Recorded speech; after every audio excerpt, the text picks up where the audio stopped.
In today's video, I'm going to teach you how to access Microsoft Teams on the web. If you find this useful, consider subscribing and liking the video. Let's dive right in. To begin, you'll want to open your web browser. This could be Chrome, Safari, Firefox, or any other browser that you prefer.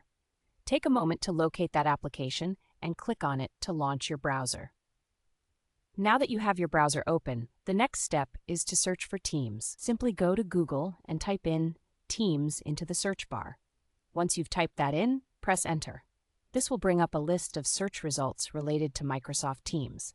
As you scroll through the search results, look for the option that specifically mentions Microsoft Teams, along with the web address, which should be teams.microsoft.com.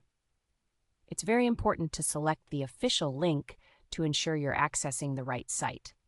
Once you find this link, click on it, and you'll be directed to the official Microsoft Teams page. Now you're almost there.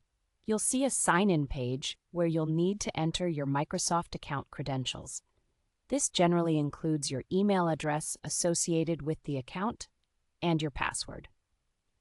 If you don't have an account yet, don't worry. There will be prompts on the login page to guide you through creating a new Microsoft account.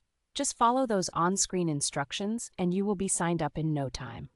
Once you've entered your credentials and signed in, you will be directed to the web version of Microsoft Teams.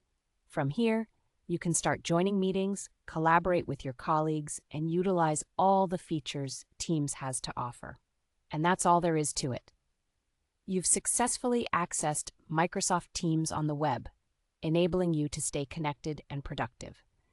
Keep in mind that the platform is designed to facilitate teamwork, so make sure to explore its various functionalities to enhance your collaboration experience.